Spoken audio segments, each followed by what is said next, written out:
Welcome to మన Bheemili news. ముందుగా bulletin లో హెడ్లైన్స్.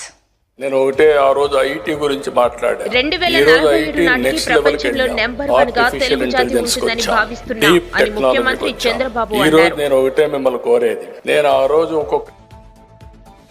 జీవితంలో గెలుపోటములు సహజమని, పరీక్షలు తప్పినందుకు విద్యార్థులు ఆత్మహత్యలు చేసుకోవడం బాధాకరం.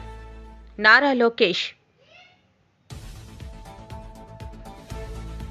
ఋషికొండలో ఉన్న అంధ విద్యార్థుల పాఠశాలను సందర్శించిన విశాఖ ఇన్ఛార్జ్ మంత్రి బాల వీరాంజనేయ స్వామి. విశాఖ స్టీల్ ప్లాంట్లో కన్వేయర్ 15 నిమిషాల ముందు కూలడంతో పెద్ద ప్రమాదం తప్పింది. టీడీపీ నేత జేసీ ప్రభాకర్ చేసిన అసభ్యకర వ్యాఖ్యలపై మాధవీలత స్పందన. జేసీ ప్రభాకర్ రెడ్డి మాట్లాడేటప్పుడు కంట్రోల్లో ఉండాలి. మీడియా అటెన్షన్ కోసం ఏదేదో మాట్లాడటం సరైన పద్ధతి కాదు. మంత్రి. ప్రధాని మోదీ ఈ నెల 8న విశాఖలో పర్యటించనుండగా ఆయన భద్రతా సిబ్బంది చూసిన మేరకే రోడ్ షో. ఎన్నికల హామీలతో మహిళలను మోసం చేసిన ముఖ్యమంత్రి చంద్రబాబుపై 420 కేసు పెట్టాలి. శ్యామల.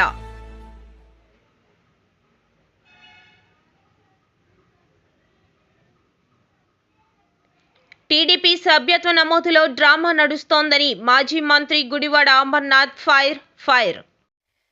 తెలుగువారు ఐటీని అందిపుచ్చుకున్నారు, అందుకే ప్రపంచవ్యాప్తంగా విస్తరించారు. నాలెడ్జ్ ఎకనామిక్ వారి సొంతమని అన్ని రంగాల్లో దూసుకుపోతున్నారు. 2047 నాటికి ప్రపంచంలో నెంబర్ 1గా తెలుగు జాతి ఉంటుందని భావిస్తున్నా అని ముఖ్యమంత్రి చంద్రబాబు అన్నారు. వీళ్ళందరినీ చూస్తే నాలెడ్జ్ ఎకానమీలో నేను ఒకటే ఆ రోజు ఐటీ గురించి మాట్లాడాను. ఈ రోజు ఐటీ నెక్స్ట్ లెవెల్కి వెళ్ళాం. ఆర్టిఫిషియల్ ఇంటెలిజెన్స్కి వచ్చాం, డీప్ టెక్నాలజీకి వచ్చాం. ఈ రోజు నేను ఒకటే మిమ్మల్ని కోరేది, నేను ఆ రోజు ఒక్కొక్క ఇంటిలో ఒక్కొక్క ఐటీ ప్రొఫెషనల్ ఉండాలని చెప్పి కోరాను. దాంతో చాలా దేశాలకు వెళ్ళారు.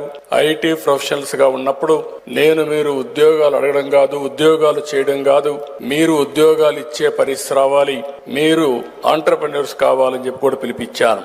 దాంతో ఆంటర్‌ప్రెన్యూర్స్ గా తయారయ్యే పరిస్థితికి వచ్చారు.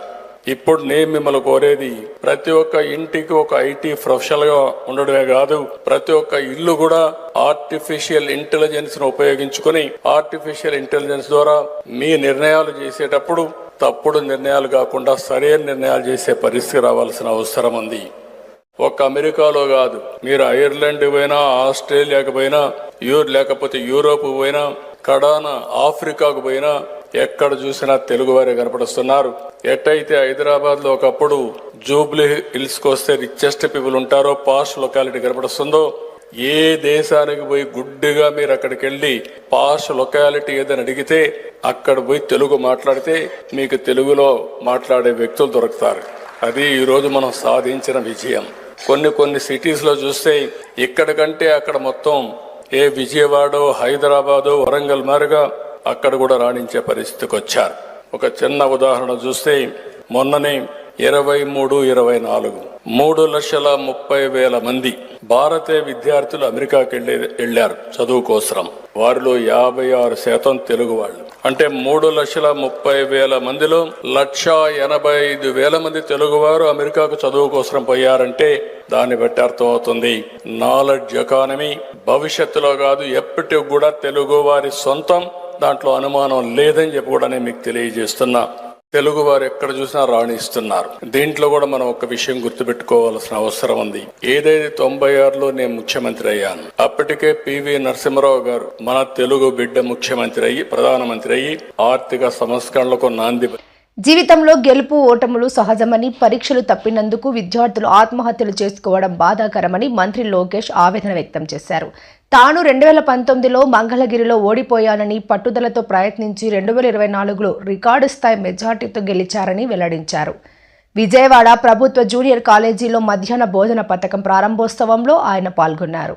ఎగ్జామినేషన్ మెథడ్ కానివ్వండి, పిల్లల్ని ఇమీడియట్గా బైఫర్కేట్ చేస్తారు, టెస్ట్ పెట్టేస్తారు, ఎవరు బాగా చేస్తున్నారు, ఎవరు కొంత మధ్యలో ఉన్నారు, ఎవరు ఇబ్బంది పడుతున్నారు బైఫర్కేట్ చేస్తారు, సెపరేట్ సెక్షన్స్ పెడతారు. సబ్జెక్ట్ వారీగా అంటే ఏ సబ్జెక్ట్లో వెనుకబడ్డారో సబ్జెక్ట్ ఎక్స్పర్ట్ పెట్టేసి సప్లిమెంటేషన్ కూడా చేస్తారు.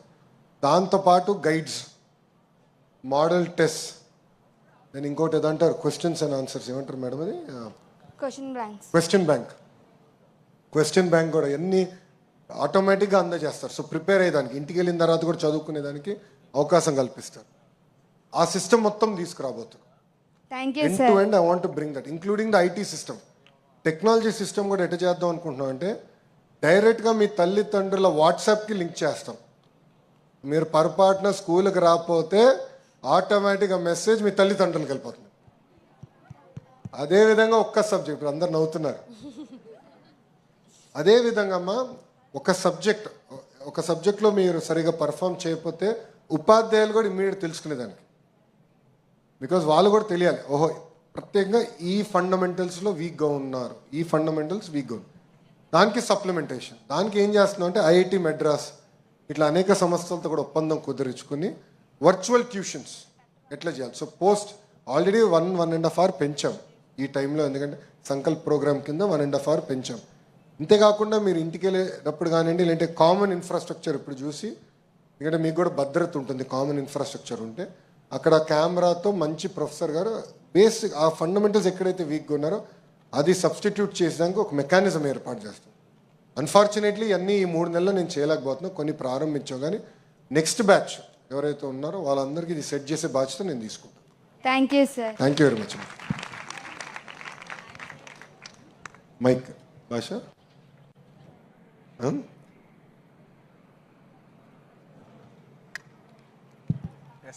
Good afternoon sir. ఋషికొండలో ఉన్న అంధ విద్యార్థుల పాఠశాలను సందర్శించిన విశాఖ ఇన్ఛార్జ్ మంత్రి బాల వీరాంజనేయ స్వామి. ఈ మేరకు ఆయన మాట్లాడుతూ ఇక్కడ ఉన్న అధ్యాపకులు చిత్తశుద్ధితో పనిచేయాలి అని అన్నారు. ఇన్ఛార్జ్ మంత్రి బాల వీరాంజనేయ స్వామి కామెంట్స్. ఋషికొండలో ఉన్న అంధ విద్యార్థుల పాఠశాలను సందర్శించడం జరిగింది. ఇక్కడ ఉన్న అధ్యాపకులు చిత్తశుద్ధితో పనిచేయాలి. ఇక్కడ ఉన్న విద్యార్థులకు ప్రభుత్వం తరఫున అన్ని సౌకర్యాలు ఇవ్వడం జరుగుతుంది.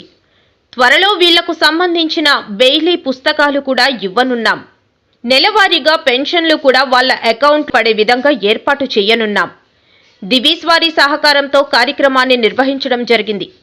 కేంద్ర ప్రభుత్వం సహకారంతో పేరా స్పోర్ట్స్ను ఏర్పాటు చేయనున్నాం. రానున్న రోజుల్లో జూనియర్ కళాశాల ఏర్పాటు చేసే విధంగా కృషి చేస్తాం. నేవీ డేకి సంబంధించి పటిష్టమైన ఏర్పాట్లు చేయనున్నాం. వాలంటీర్లపై అసత్య ప్రచారాలు చేస్తున్నారు. అందరూ కూడా అసెంబ్లీ సమావేశాలను చూడాలి. ఇంతకు ముందు రాష్ట్ర ప్రజలు అందరూ ఫేక్ ముఖ్యమంత్రిని చూశాం. దీనిలో ఆ క్యాప్స్ ఫిల్ చేసేదానికి అవసరమైన వాటిని వేకెంట్గా మనం బ్యాక్లాగ్ కింద పెట్టి భర్తీ కూడా చేస్తాం. మన ప్రభుత్వం వచ్చిన తర్వాత నోటిఫికేషన్ ఇవ్వడం జరిగింది.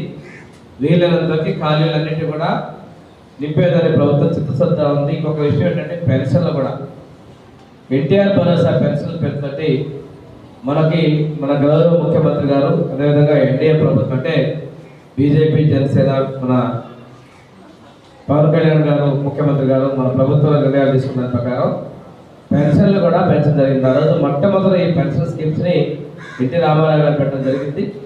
తర్వాత చంద్రబాబు నాయుడు 2000 రావడం జరిగింది. ఇప్పుడు ఈరోజు అది 4000 తీసుకెళ్ళడం కూడా జరిగిందని చెప్పేసి తెలియజేసుకుంటూ మనకి 6000 రూపాయలు ఇస్తున్నారు. పెన్షన్ కూడా మా ప్రిన్సిపల్ గారు మిగతా స్టాఫ్ గుర్తుపెట్టుకోండి, వీళ్ళు ఇళ్ళకి వెళ్ళాల్సిన అవసరం లేదు. పోయినసారి ముఖ్యమంత్రి గారు నేరుగా వీళ్ళ అకౌంట్స్కే క్యాష్ ఇవ్వన్నారు. కొంతమంది పిల్లలు స్కూల్ నుంచి నెలకు 2 నెలలకి వెళ్ళి పెన్షన్ తీసుకుంటున్నారు. అటువంటిది లేకుండా వాళ్ళు ఇక్కడే కాదు, మీరు వాళ్ళ అటెండెన్స్ని మనకు పంపించాలి డిపార్ట్మెంట్కి. అది ఏడీ గారు మీరు మనం దానికి డైరెక్షన్ ఇచ్చాం. ఒకసారి మీరు మాట్లాడి వీళ్ళు ఇంటికి పోకుండా వీళ్ళ అకౌంట్లోకే పెన్షన్ పంపించే విధంగా చర్యలు తీసుకున్నాం. ముఖ్యమంత్రి గారు ఉత్తర్వులు ఇచ్చారు. హైదరాబాద్ పక్క స్టేట్లో చదువుతున్న మన రాష్ట్ర పెన్షన్ తీసుకున్న విద్యార్థులు బయట చదివే వాళ్ళు కూడా పెన్షన్ మనం నేరుగా అకౌంట్లో పంపిస్తున్నాం. ఇక్కడ మన స్కూల్లో కొంతమంది పెన్షన్ కోసం ఇళ్ళకి వెళ్తారని చెప్పి నాకు తెలిసింది. అటువంటి అవసరం లేకుండా ఇక్కడే కూడా మనం ఇస్తామని మీకు తెలియజేసుకుంటూ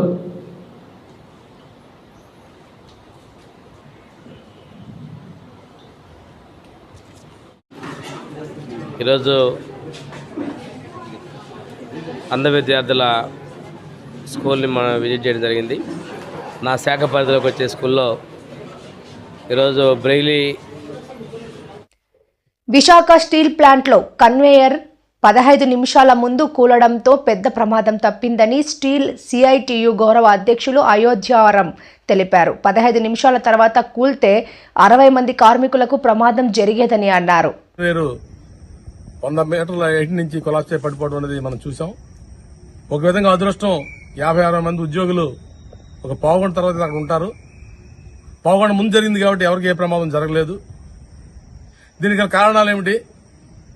ఒక పక్క ఉత్పత్తి కావాలి, రోజు 14,000 టన్నులు కావాలని చెప్పేసి ఢిల్లీ నుంచి హుక్కుని జారీ చేస్తా ఉన్నారు. కానీ కనీసం ఎక్విప్మెంట్ మెయింటెనెన్స్ అనేది చేయడం లేదు. దానికి కావాలంటే సూపర్వైజన్ లేదు, కావాల్సిన మ్యాన్ పవర్ లేదు. పర్టికులర్ ఏ కన్వేర్ అయితే కూలిపోయింది ఆ కన్వేర్ చూసినట్టయితే ఆ 100 మీటర్ల హైట్ లో 6 ఫ్లోర్ల పైన 100 టన్నుల మెటీరియల్ పోగుబడిపోయి ఎంతో కాలం నుంచి దాన్ని క్లీన్ చేయకుండా అలా పెట్టేసి ఉంచితే 100 టన్నులు ఆ గ్యాలరీ మీద పెరిగిపోతే కూలిపోక ఏమవుతుంది? ఇప్పుడు కూలిపోయిన తర్వాత బ్లాస్ట్ ఫర్నేస్ ఆపుకోవాలా, రోలింగ్ మిల్స్ ఆపుకోవాలని చూసే పరిస్థితి కనపడతా ఉంది. ఈ ప్రైవేటీకరణ భాగంగానే మ్యాన్ పవర్ తగ్గించమని చెప్పి ఢిల్లీ నుంచి ఆదేశాలు జారీ చేస్తూ ఉంటే దానికి తలవొగ్గి తగ్గిస్తా ఉన్నారు. తగ్గిస్తే ఏం జరుగుతుంది? ఈ మధ్యన ఒక మీటింగ్ లో సేల్ చైర్మన్ గా ఉన్నప్పుడు అరవింద్ ప్రకాష్ గారు మాట్లాడుతూ ఒక కుగ్రామం నుంచి ప్రపంచాన్ని సాధించవచ్చు చూడొచ్చు, కానీ స్టీల్ ఇండస్ట్రీలో అంత టెక్నాలజీ మారలేదు, ఇంకా లేబర్ ఓరియంటెడ్ జాబ్స్ జరుగుతూ ఉన్నాయి అని చెప్పేసి ఆయన చెప్పారు. ఇది అర్థం కావడం లేదా? అదే సెంట్రల్ ప్లాంట్ లో సెంట్రల్ మెషిన్ 3 కూలిపోయింది నెల క్రితం. అలాగే ఆర్ఎంహెచ్బిలో రిక్లైమర్ పడిపోయింది పైనుంచి. ఇలా ఎన్ని యాక్సిడెంట్లు మనం చూస్తా ఉన్నాం. ఎంత ఎక్విప్మెంట్ డ్యామేజ్ అవుతుంది. మన విశాఖపట్నం స్టీల్ ప్లాంట్ సముద్రపు ఒడ్డున ఉన్నటువంటి స్టీల్ ప్లాంట్, దానికి ఖచ్చితంగా పీరియాడికల్ మెయింటెనెన్స్ జరగాలి, రస్టింగ్ చేయాలి, దానికి పెయింటింగ్ జరగాలి. ఏమీ చేయకుండా ప్రొడక్షన్ కొట్టేస్తున్నాం అనుకుంటే సాధ్యం కాదు. కాబట్టి మ్యాన్ పవర్ జోలికి వచ్చి ఈ ప్లాంట్ మొత్తాన్ని ఇబ్బంది పెట్టాలనుకుంటే చూస్తున్నది లేదు. దీన్ని ఖచ్చితంగా ప్రభుత్వం కలెక్ట్ చేసుకోవాలి, యాజమాన్యం సమాధానం చెప్పాలని చెప్పి సిఐటిగా డిమాండ్ చేస్తా ఉన్నాం. టీడీపీ నేత జేసీ ప్రభాకర్ చేసిన అసభ్యకర వ్యాఖ్యలపై మాధవీలత స్పందించారు. ఆ వయస్సు అయిపోయినా మనిషి మాట్లాడిన గొప్ప భాషకు ధన్యవాదాలు. ఆయనకు సపోర్ట్ చేస్తున్న వారికి సంతాపం. నన్ను చంపాలనుకుంటే చంపొచ్చు అని అన్నారు. సంస్కారవంతమైనటువంటి భాషకి నా మనస్ఫూర్తిగా ధన్యవాదాలు. నా మీద కేసు కూడా ఫైల్ చేశారట, మరి నాకైతే తెలీదు. ఒకవేళ మహిళల సంరక్షణ గురించి నేను మాట్లాడడమే నేరంగా భారతదేశంలో పరిగణించబడితే అలాంటివి మరికొన్ని 10 కాదు 100 వీడియోలు చేయడానికి నేను సిద్ధంగా ఉన్నాను. నా మీద 100 కేసులు ఎవరైనా పెట్టుకోవాలి అనుకుంటే దయచేసి పెట్టుకోవచ్చు. నాకు ఎలాంటి అబ్జెక్షను లేదు. మహిళల మానం, మహిళల ప్రాణం మహిళలకే ఇంపార్టెంట్ కానప్పుడు నేను దాని మీద స్పందించడానికి పదే సిద్ధంగా ఉన్నాను. 1000 కేసులు పెట్టినా నేనైతే వెనక్కి తగ్గేదే లేదు అన్నట్లుగా ఉంటాను. ఆయన పెద్ద మనిషి మాట్లాడిన భాష చాలా గొప్పగా ఉంది. వాళ్ళ తాడిపత్రి మహిళలు పతివ్రతలు, పక్క ఊర్లో ఉన్న వాళ్ళందరూ పతితలు అని మాట్లాడిన ఆయన గొప్ప భాషకి, గొప్ప సంస్కారానికి, అలాగే తాడిపత్రిలో ఉండే ప్రతి పతివ్రతకి, వారిని సమర్థిస్తున్నటువంటి ప్రతి పురుషుడికి కూడా మనస్ఫూర్తిగా ధన్యవాదాలు. కాకపోతే ఆ ఊరి మహిళలకు కానీ ఆ ఊరి పురుషులకు కానీ పాపం వాళ్ళు ఏమీ అనలేదు నన్ను. ఈయన చెప్పారనమాట మా ఊరి మహిళలు అని చెప్పేసి. సో మరి నేను కూడా మహిళే కదా, నేనేమన్నా ఒక్క బూతు మాట మాట్లాడడం జరిగిందా? పోనీ ఆ పెద్ద మనిషి పేరైనా తీయడం జరిగిందా? అసలు ఆయన ఎవరో కూడా నాకు తెలియదు. ఇప్పుడు నేను తెల్లారి చూసే వరకు కూడా ఆడేదో జేసీ పార్క్ అన్నానా, జేసీ పార్క్ ఆయన కట్టించుకున్నదన్న సంగతి కూడా నాకేం తెలుసు. మరి ఏమీ తెలియకుండా ఎలా మాట్లాడతాం మా ఊరి చరిత్ర అని అంటున్నారు. తాడిపత్రే కాదు, ప్రతి ఊరికి ఓ గొప్ప చరిత్ర ఉంటుంది. తాడిపత్రి గొప్ప చరిత్ర అన్నది హిస్టరీకి సంబంధించింది అయితే, గాంజా, సిగరెట్టు, మందు, డ్రగ్స్ అన్నవి నేర చరిత్రలకు సంబంధించినవి. కాబట్టి నేరానికి ఊరి యొక్క చరిత్రలకు సంబంధం ఉండదు. అలాగే తాడిపత్రి నుంచి ఎంతమంది ఇన్ఫ్లుయెన్సర్స్ ఇన్స్టాగ్రామ్లో ఉన్నారు. Instagram influencers are nothing but cinema actors. వాళ్ళు కూడా వాళ్ళకి ఎంత క్రేజ్ ఉందో వీళ్ళకి కూడా అంతే క్రేజ్ ఉంది ఇప్పుడు సమాజంలో. మరి తెర మీద కనిపించే వాళ్ళందరూ ప్రాస్టిట్యూట్లు అని ఆయన అన్నారు. కాబట్టి దయచేసి తాడిపత్రి నుంచి ఎవరెవరైతే తెర మీద కనిపిస్తున్నారో భవిష్యత్తులో సినిమా రంగంలోకి రావాలనుకుంటున్నారో అమ్మ దయచేసి మీ అందరికీ రిక్వెస్ట్ చేస్తాను, ఎవరు రావద్దు. సినిమా ఇండస్ట్రీలో కేవలం ప్రాస్టిట్యూట్లు మాత్రమే ఉంటారు. మీ జేసీ ప్రభాకర్ రెడ్డి గారు చెప్పినట్లు తెర మీద కనిపించే మహిళలందరూ క్యారెక్టర్లెస్గా ఉంటారు, చాలా చాలా తప్పుగా ఉంటారు, గబ్బు గలీజ్ పనులు చేస్తుంటారు. కాబట్టి తాడిపత్రిలో ఉన్న వాళ్ళ మహిళలందరూ కూడా పతివ్రతలు. కాబట్టి దయచేసి ఎవ్వరూ కూడా తెర మీద కనిపించొద్దు. మీ అందాలు కానీ, మీ యొక్క ఆలోచనలు కానీ, మీ యొక్క రూపాన్ని కానీ కేవలం పెళ్లి వరకు మీ అమ్మా నాన్నలతో ఉంచి పెళ్లి తర్వాత మీ భర్తకి సమర్పించవలసిందిగా మనస్ఫూర్తిగా కోరుకుంటున్నాను. కానీ తాడిపత్రిలో ఉండే మహిళలకు స్వేచ్ఛ కావాలి. డీజే కొట్టుకోవాలి, 1 o'clock వరకు డాన్సులు చేయాలి, స్వతంత్రంగా. జేసీ ప్రభాకర్ రెడ్డి మాట్లాడేటప్పుడు కంట్రోల్లో ఉండాలి. మీడియా అటెన్షన్ కోసం ఏదేదో మాట్లాడటం సరైన పద్ధతి కాదు అని మంత్రి సత్యకుమార్ యాదవ్ మండిపడ్డారు. జేసీ టీడీపీ అధికార ప్రతినిధి అవునో కాదో తెలియదు. ఆయన ఎందుకు ఇలాంటివి మాట్లాడుతూ ఉంటాడో తెలియదు. తీసుకుని 2.5 లక్షల రూపాయల దాకా ఇన్సూరెన్స్ మోడ్లోకి, ఆ పైన 25 లక్షల దాకా ట్రస్ట్ భరించేలాగా నిర్ణయం తీసుకోవడం జరిగింది. దానికి అనుగుణంగా ఇప్పటిదాకా అవలంబిస్తున్న విధానం ఏంటంటే, వైద్య సేవలు అందించిన తర్వాత నెట్వర్క్ హాస్పిటల్కి తర్వాత వెసులుబాటును బట్టి బిల్లులు చెల్లించే పద్ధతి ఉంది. ఇప్పుడు ఆ రకంగా కాకుండా 1,43,00,000 కుటుంబాలకి మొదటగానే ప్రీమియం చెల్లించి వాళ్ళకి ఒక ఆరోగ్య భద్రత కల్పించే ప్రయత్నం కూటమి ప్రభుత్వం చేస్తూ ఉంది. అంటే ముందుగానే ఎటువంటి హేరాఫేరీ లేకుండా, ప్రియాత్ర విషయంలో ఇబ్బందులు లేకుండా, తర్వాత క్లెయిమ్స్ విషయంలో ఇబ్బందులు లేకుండా, డబ్బులు వస్తాయో రావో లేదా పెండింగ్ బిల్లులు ఉన్నాయన్న నేపథ్యంలో నెట్వర్క్ హాస్పిటల్ ఇబ్బంది పెట్టకుండా ఈ రకంగా ముందుగానే ప్రీమియం చెల్లించి నిరంతరంగా నిరాటంకంగా వైద్య సేవలను పేదలకు అందించే ప్రయత్నం చేస్తున్నాం. ఏ రకంగా దీనికి నిరంతరంగా నిరాటంకంగా కొనసాగుతుందంటే, ఇప్పుడు ఇస్తున్న ప్రీ ఆథరైజేషన్, ఇప్పుడు ప్రస్తుతం పాటిస్తున్న పద్ధతిలో ప్రీ ఆథరైజేషన్ కోసం 24 గంటలు పడుతోంది. మేము దాన్ని ఇన్సూరెన్స్ కంపెనీలతో మారిన తర్వాత 6 గంటల్లోపే ప్రీ ఆథరైజేషన్ ఇవ్వాల్సిందిగా వారి కోరడం పెడుతుంది. అదే నియమావళిలో నిబంధనలు కూడా చేరుస్తున్నాం. ఆర్ఎఫ్పీలో కూడా అదే విషయాన్ని కూడా ప్రస్తావిస్తున్నాం. దానికి అనుగుణంగానే టెండర్ డాక్యుమెంట్ కూడా పిలవడం జరుగుతుంది. తర్వాత క్విక్కర్ డిస్బర్సల్స్ కూడా ఉంటాయి. నేను ముందుగా చెప్పినట్టు నెట్వర్క్ హాస్పిటల్ ముందే ఆలోచన లేకుండా ఇస్తారో లేదో అని కాకుండా ఇబ్బంది పెట్టకుండా పేదలకి ముందుగానే ప్రీమియం చెల్లిస్తున్నాం కాబట్టి ఇవ్వాల్సిన మొత్తాన్ని ముందుగా ఇన్సూరెన్స్ కంపెనీకి ఇచ్చేస్తున్నాం కాబట్టి త్వరితగతిన డిస్పర్సల్ కూడా ఉంటుంది. కాబట్టి నెట్వర్క్ హాస్పిటల్కి కూడా దాని కారణంగా తొందరగా చెల్లింపులు జరుగుతాయి. కాబట్టి వాళ్ళు ఎక్కడ కూడా పేషెంట్లను ఇబ్బంది పెట్టే ప్రయత్నం చేసే అవకాశం ఉండదు. తర్వాత ఇప్పటిదాకా ప్యానెల్ డాక్టర్స్ కేవలం రాష్ట్రానికి సంబంధించిన ప్యానెల్ డాక్టర్స్ ఉన్నారు. అయితే ఇన్సూరెన్స్ కంపెనీలకి ఏ కంపెనీ అయితే ఈ టెండర్లో వస్తుందో వాళ్ళకి డాక్టర్లు ఉంటారు. కాబట్టి ఎక్కడైనా ప్యానెల్ డాక్టర్లని ఎవరైనా ప్యానెల్ డాక్టర్లు కూడా ఈ కేసులు అప్రూవల్. ప్రధాని మోదీ ఈ నెల 8న విశాఖలో పర్యటించనుండగా ఆయన భద్రతా సిబ్బంది చూసిన మేరకే రోడ్ షో ఎక్కడ నుంచి ఎక్కడ వరకు అనేది నిర్ధారిస్తామని జిల్లా ఇన్ఛార్జ్ మంత్రి డోలాబాల శ్రీ వీరాంజనేయులు తెలిపారు. శుక్రవారం పీఎం పర్యటన ఏర్పాట్ల సమీక్ష అనంతరం మాట్లాడారు. 8వ తేదీ మన ప్రధానమంత్రి గారు విశాఖపట్నంలోని ఏయూ ఇంజనీరింగ్ కాలేజీ గ్రౌండ్స్లో ఉత్తరాంధ్ర ప్రాంతంలోని ప్రధానంగా అనకాపల్లి, విశాఖపట్నం జిల్లాల అంటే ఉమ్మడి విశాఖపట్నం జిల్లాలో 1,50,000 కోట్ల నుంచి 2,00,000 కోట్లుగా ఉన్నటువంటి పెట్టుబడులకు సంబంధించినటువంటి ప్రాజెక్టులకు శంకుస్థాపన కార్యక్రమాలు చేపట్టబోతా ఉన్నారు. ఈ సందర్భంగా ఏర్పాట్లు, అదేవిధంగా ఆ సభకి వారిని గౌరవించుకునే విధంగా, అంటే ఆంధ్రప్రదేశ్ రాష్ట్రంలో కష్టకాలంలో ఉన్నప్పుడు ఎన్డీఏ ప్రభుత్వం అధికారంలోకి రావడం జరిగింది. ఈ సందర్భంలో రాష్ట్రంలో ఉన్నటువంటి ఆర్థిక పరిస్థితుల్లో కేంద్రం మనకి సహాయ సహకారం పూర్తిగా వస్తున్నాయి. ఈరోజు ఉత్తరాంధ్ర అభివృద్ధి కావచ్చు, రాష్ట్రంలో అభివృద్ధి సంక్షేమ కార్యక్రమాలు కావచ్చు, పోలవరం అదేవిధంగా అమరావతి నిర్మాణాలకి కేంద్ర సహకారం అనేది పెద్ద ఎత్తున వస్తూ ఉంది.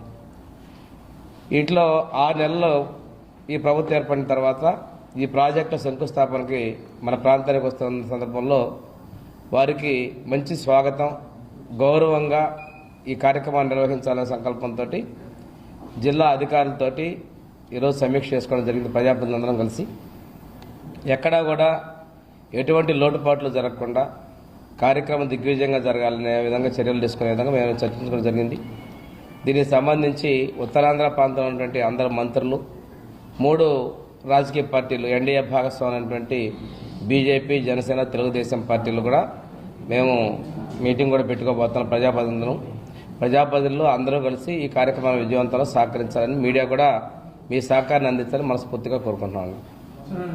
కూడా ఉంటుందంటే అది ఎంత డిస్టెన్స్ అనేది ఇంకా పైనుంచి పిఎంఓ నుంచి మాకు క్లారిటీ రావాలి. ఎన్నికల హామీలతో మహిళలను మోసం చేసిన ముఖ్యమంత్రి చంద్రబాబుపై 420 కేసు పెట్టాలని వైఎస్ఆర్సీపీ అధికార ప్రతినిధి శ్యామల సంచలన వ్యాఖ్యలు చేశారు. మోసపోయిన ప్రతి మహిళ ఇప్పుడు ముఖ్యమంత్రిని గద్దె దించాలని అనుకుంటున్నారని చెప్పారు. శనివారం తాడేపల్లిలోని వైఎస్ఆర్సీపీ కేంద్ర కార్యాలయంలో శ్యామల మీడియాతో మాట్లాడుతూ, ఓహో మనం ఇలా తెలియకుండా ఒక ప్రాణాన్ని తీసేసామా అని. ఇక్కడ ఆ మాట ఇచ్చిన పెద్ద మనిషి ఎవరు అని నేను అడగట్లా, ఆ పేదవాడు ఎవడు అని కూడా నేను అడగట్లా. తెలుసుకోవాల్సింది ఏంటి అంటే, చేత కానప్పుడు, చెయ్యలేనప్పుడు మాటలు చెప్పకూడదు, ఆశలు కలిగించకూడదు. వీటినే అచ్చ తెలుగు భాషలో చెప్పాలంటే శుష్క వాగ్దానాలు అంటారనమాట. ఇప్పుడు ఈ ప్రస్తావన ఎందుకు తీసుకొస్తున్నాను అంటే, చంద్రబాబు నాయుడు గారు మా అక్క చెల్లెమ్మలని, మా మహిళలని మరోసారి నమ్మించి మోసం చేశారు. ఆయన మాకు ఇస్తానన్న వాగ్దానం నిలబెట్టుకోలేకపోగా, ఇస్తానన్న హామీలు ఇవ్వకపోగా, జగనన్న ఇస్తున్న పథకాల్ని కూడా ఆపేసి ఈ రోజున ఆంధ్ర రాష్ట్రంలో ఉన్న మహిళలకి, ఆడపిల్లలకి, వారి కుటుంబాలకి తీవ్ర ద్రోహాన్ని చేశారు. ఎన్నికల సమయాల్లో సూపర్ 6 అంటూ పెద్ద పెద్ద బ్రాండింగ్స్ వేసుకున్నారండి కూటమి ప్రభుత్వం. మనం చూడొచ్చు ఇక్కడ ఈ సూపర్ 6 అంటూ ఈ పెద్ద పెద్ద బ్రాండింగ్ని పట్టుకుని కూటమి నాయకులు పవన్ కళ్యాణ్ గారితో సహా ప్రతి ఇంటికి తిరిగి ఈ హామీలన్నీ ఒక పేపర్పై పెట్టి నాయకులు సంతకాలు చేసి ప్రజలకు ఇచ్చారు. దీన్ని ఒక బాండ్ పేపర్లా భావించండి, మా హామీలకి ఎటువంటి ఢోకా లేదు అని చెప్పారు. అందరూ సంతకాలు చేశారు. కానీ ఈ రోజున అధికారంలోకి వచ్చిన తర్వాత వీటి ఊసే లేదు.